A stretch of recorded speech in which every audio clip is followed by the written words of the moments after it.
Let's say you've got about £85,000 to spend on a new car. First of all, lucky you. And you're looking for something sporting and German. Should you go for a fully loaded BMW M3 competition or an entry-level Porsche 911 Carrera with no options on it? Well, in this video, we're going to find out, because I'm going to talk you around the exterior, the interior of these cars, their practicality, I'm going to take them for a drive, see how much fun they are, do a brake test with them, and of course, I'm going to launch them. And I'm going to try not to kill some birds of prey in the process. Anyway, I'm Matt Watson, and you are most definitely watching carwow. Right then people, let's talk cash money. So, BMW M3 competition starts from £75,000. This one here, with all the options on it, £87,000. As for the Porsche, well, the 911 Carrera starts from £83,000. So this one with a few options is £85,000. Now let's talk about these cars' designs, in particular their grills. So I'm going to do an impression of both the cars, see if you can guess which is which. Okay, you ready? Next one is... Yeah, you guessed it, that was the BMW. The first one was the 911. And they've got nicknames. Well, they have with me anyway. This one, Beaver Teeth. This one, I call it Zippy because it looks like a character from a children's TV show in the UK. This is what it looks like. Certainly not my fault. Now, the Porsche likes to keep things generally simple, apart from that massive lower grille. Whereas the BMW, it's got all the add-ons going on. Look, you've got sculptured bonnet, you've got vents, wings and all kinds of stuff, and this one has the upgraded carbon pack, so you get some carbonage here as well. I think the Porsche is the better looking from the front though. Now let's compare the rear of the cars. So the BMW M3 gets this fixed little bootlit spoiler. This one, it's made out of carbon. You get a prominent rear diffuser, this is part of the carbon pack, and 4 exhausts of quite a decent size, and they're real. Look, I can even fist them. Look at that, I can just about fist them. Looks mean. Then the Porsche, it's simpler, but it has some nice details. Love the full length light bar. I like this as well. Check out the vents. 1, 2, 3, 4, 5, 6, 7, 8, 9. And then this bit, 11. You get it?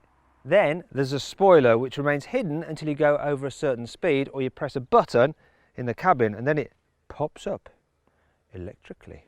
Finally, we come on to the exhaust because we need to talk about them. They look big, but they are just fake surrounds. Oh yeah, inside the real exhaust.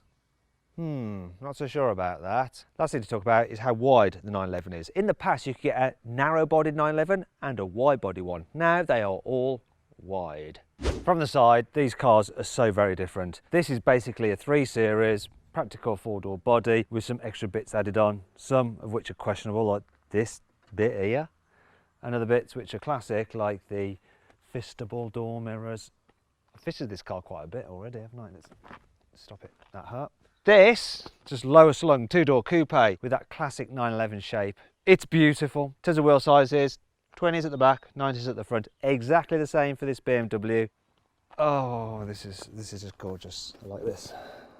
Now let's get into a little bit more about what these cars like to drive. Starting with their brakes. So the BMW obviously has uprated brakes over the standard 3 Series. You've got 6 piston calipers that are gripping 380mm discs here at the front. At the back you've got 370mm discs gripped by a single piston caliper. If you want to do lots of track days, you might want to upgrade to the carbon ceramics, though they are rather expensive. You get them as part of an £8,000 option pack. Meanwhile, the Porsche has 330mm discs gripped by 4 piston calipers at the front and the back. If you want carbon ceramics on this Porsche, you actually have to upgrade the wheel size as well. So you've got 20s at the front and 21s at the back. And in total, doing that and adding the carbon brakes will cost you around £8,000, as well as the BMW. Anyway, now let's compare the car's actual braking performance. Okay, now I'm going to do a brake test from 60 miles an hour, see what distance this car will stop in. Here we go. Okay, let's see, what was the distance? No way, 30 metres, that is so very good. Wow. All right, now I'm gonna brake test the BMW. Same thing, full emergency stop from 60 miles an hour. Here we go.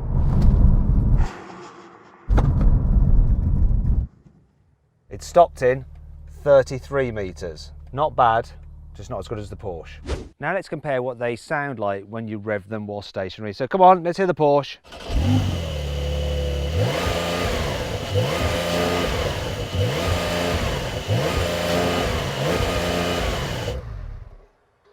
Seems to have a soft limiter. Now let's hear the BMW.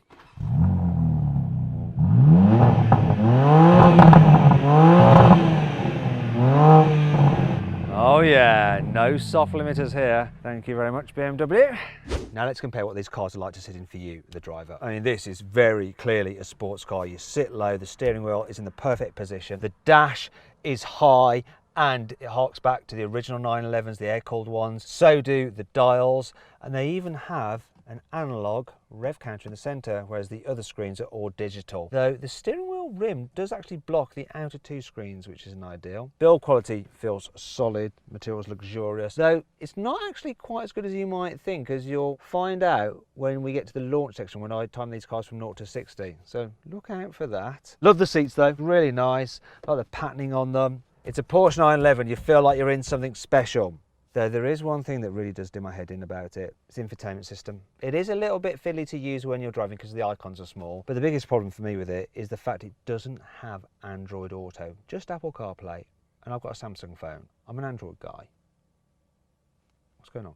Thankfully, the BMW's infotainment system does now have Android Auto as well as Apple CarPlay, and it's all wirelessly connected. And I think the infotainment system in this BMW is better, though I do prefer the dials in the Porsche because the BMW's digital dials are a little bit dark and dingy. But they do give you a lot of information. Still, this car is fully loaded. You even get a heads-up display as standard, and it's really clear and useful. The inside of this cabin feels very well made. You've got leather everywhere. It's lovely, and there's lots of carbon. You get carbon here, and you get carbon on the steering wheel, and carbon paddle shifters for the gearbox as well. These seats are part of a £6,000 carbon pack, which includes the exterior styling bits. I love them, they're carbon backed. Now you do get a carbon roof as standard on this car. That's not part of the carbon pack. Anyway, back to these seats. Lovely once you're in them, though there are two things that are annoying about them. One is they can be a bit of a pain to get into in the first place because of these high sides, and two, this divider in the middle, this hard carbon divider, just kind of gets in the way. It's unnecessary. Other than that, it doesn't feel quite as sporty obviously as the Porsche, though you can get these seats super low, really low in the car, which is good if you're driving on track, but not so good if you're driving around town because then you can't see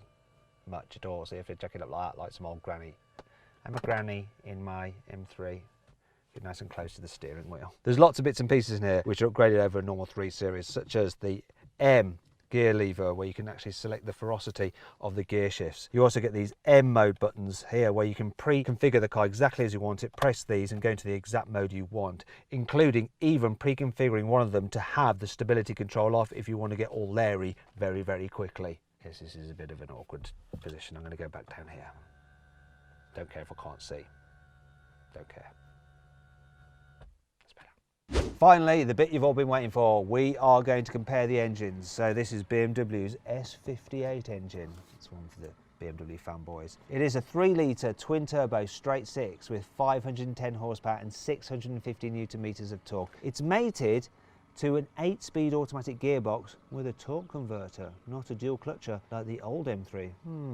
Drives the rear wheels in this particular car, though you can get a 4-wheel drive version. However, this rear drive version is supposed to do 0 to 60 in 3.9 seconds, but we'll see about that in a moment when I launch it. Here at the Porsche, there's not much of an engine to look at. You have to get it on a ramp to see it. Anyway, it's slung out over the rear axle, classic 911. Just like the BMW, it's a 3-litre, 6-cylinder, twin-turbo, though it's a flat 6, not a straight 6. In terms of the output, 385 horsepower and 450 newton meters of torque, and it's driving the rear wheels in this particular car, although you can get a 4-wheel drive version, for an 8-speed automatic gearbox but with dual clutches. Less power but a dual clutch auto. Will that help the launch?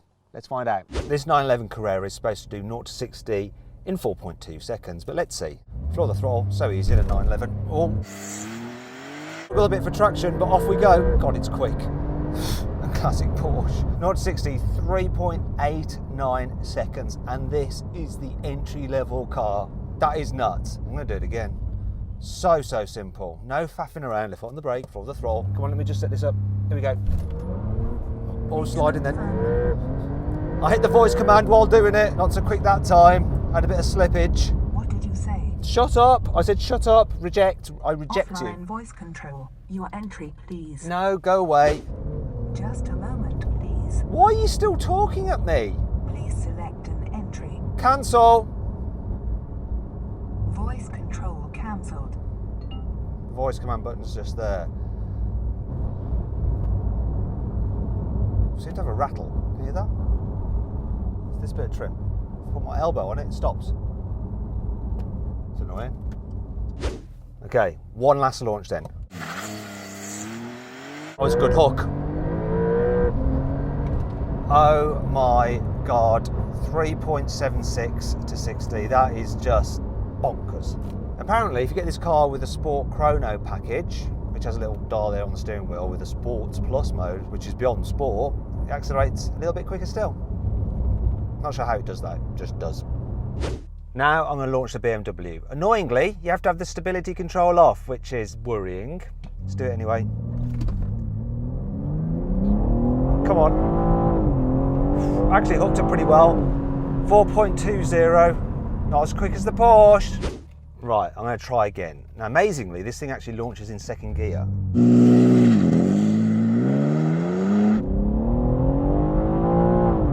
Oh, no, it wasn't as quick either. 4.32. It's almost like it is managing the slip, even though it says stability's off. I have had a sub 4 second out of an M3 before. Maybe this surface just isn't grippy enough. And of course, with the engine at the front, power going to the back, it doesn't have the weight over the rear axle like the Porsche does, so it doesn't get as good traction from the get-go. Last chance BMW, what you gonna do? It's a bit better. 4.04. Quicker, but still not as quick as the 911. This BMW might not have launched quite as well as the Porsche, but it's a family car and you can easily launch it with a bunch of adults in the back. Look at this, there's loads of room, loads of knee room, headroom's good, and I've got rear doors to make it easy for me to get into or for me to get a baby seat into the back of. And there's room for one of those rear facing seats which are really bulky, which could be useful to me soon. We'll find out why later on in the video. The Porsche, it's not so good in the back. In fact, I'm pretty sure that being in this position is against my human rights. Still, it's a sports car, isn't it? And it's sort of got back seats that you can use for torturing people. The Porsche isn't particularly great for carrying stuff either, because the capacity of this front boot is just 132 litres. Look, I can't quite fit in there.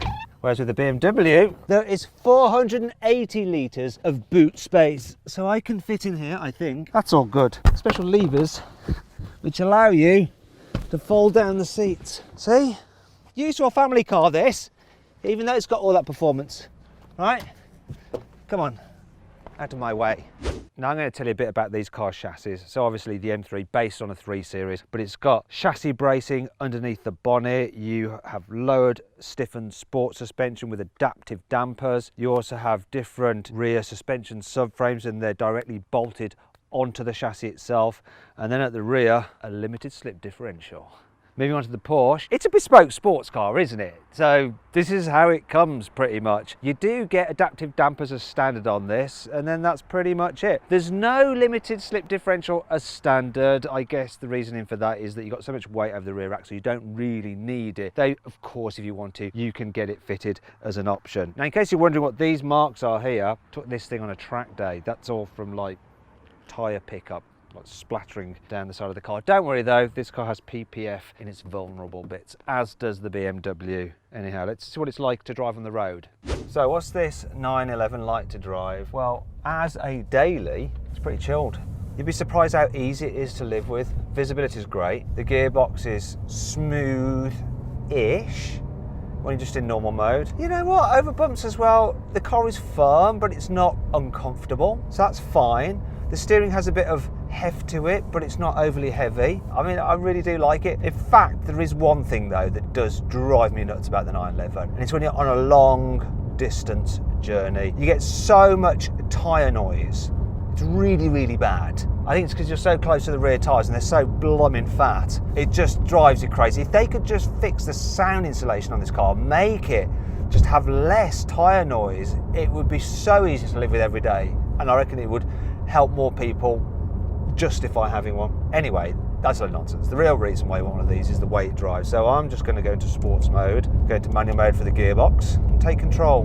Now, I don't know if you can hear that. Not only is the rattle in the door, there's a couple of other little rattles which you probably wouldn't expect on a Porsche. You'll soon forget about that when you start to wind it up. This thing is an absolute weapon. Real joy to drive. You feel so connected. Being a 911 with the engine at the back and not that much weight over the nose, you are always fighting understeer when you're really going for it. So you just got to manage. Blimey, almost hit a bird of prey. God. I had to brake then, didn't want to kill that. Anyway, let's get back to it. You are managing understeer, so you don't want to get on the power too soon because it'll just push wide, but you can get on the power quite early because with the weight over the back, it just hunkers down and then puts all that power down cleanly through those huge rear wheels. A lot of people think that the rear drive setup means that it's unbalanced, this car, but it's not. Porsche has been doing the 911 since the 60s, so it's sorted out any of the problems that you might have had with the back end just coming round on you. They've just got it very neutral now. And the stability control is brilliant in the way that it just stops things getting out of shape. This is a real pleasure to drive this car. You just have to drive it in the 911 way. It's part of the fun. It's so very good, this. I love it. I love 911s. That's why I own one. I just like to own this one as well. However, there is one way that this new 911 is not as good as my old 911, and that is the sound. One, it's turbocharged, which does mute the exhaust note a bit, and two, modern regulations, petrol particulate filters, they just don't sound as good as they used to. But still, flat sixes for the win. Let's see what this BMW is like to daily drive then. Once again, I've got it in its comfiest setting. First thing I noticed then was the brakes. They are a bit grabby. Touch them a bit, nothing happens, touch them a bit more, bang. Should be awesome on the track day though. Now, when you're just cruising around, it's quite mellow, this car. I can put the exhaust into quiet mode and you don't hear too much. Compared to a normal 3 Series, it is firmer, the suspension. You just feel more bumps in the road. In fact, you feel a bit more than in the Porsche. So this feels a bit more fidgety than the Porsche, but the Porsche feels firmer. So when you go over a bigger bump, the Porsche goes more clunk, whereas this doesn't. This is a bit softer when you've got the dampers in their softest setting. But the little imperfections in the road, this seems to pick them up worse. One thing that is definitely better in this compared to the Porsche is the tyre noise. I mean, it's still not very quiet. And when you get on longer journeys, it can be a bit annoying in this as well, but it's just not as bad as the 911. Steering is light when you're just manoeuvring around. So that's a good thing when you're daily driving. But I can put the car into like sporty mode dead quick because I've pre-configured all the settings as I like. Just press this button on the steering wheel once and I'm good to go. I'm gonna go manual as well. There we are. Let's go. Now, the 0 to 60 on this car might not be quite as impressive as the Porsches, but this engine has more pulling power. It does. It's a nutty engine. Seems a bit more raucous as well. The car feels more pointed, more lively. Because it hasn't got the weight over the back axle, it's more likely to step out. And because you've got the weight over the nose, it's slightly less understeery. The steering feels a little bit sharper than the Porsches, though I actually prefer the feel of the steering in the Porsche. The Porsche is more of a car that you flow with down the road. This is just more of an animal. It is definitely an experience. Yet, it does give you confidence, a good balance of craziness, yet capability. Oh, that engine. I love the engine in this. Got good tyres on this as well. These Michelins are lovely. This is an absolute beast. You really do feel connected to the road in this. Gear shifts are good as well. Might have a torque converter automatic gearbox compared to the dual clutcher in the Porsche, but it's quick shifting, and when you're just pootling around, it's smoother than the Porsches ever so slightly. Sometimes when you're just cruising around and slowing down, the Porsche will clunk down into first gear. This doesn't. I love this one too. This is a hard choice. It's a very, very hard choice.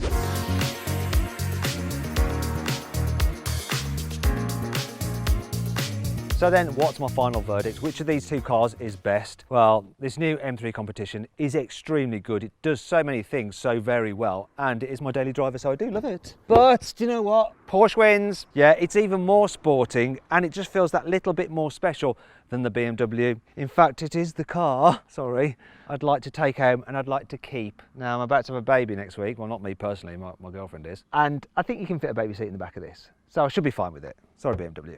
What about the baby buggy? Oh, yeah. Will you forgive me? Will you have me back? I'll be taking you home, yes. And I'm not too sad about it because this is a great car. Oh.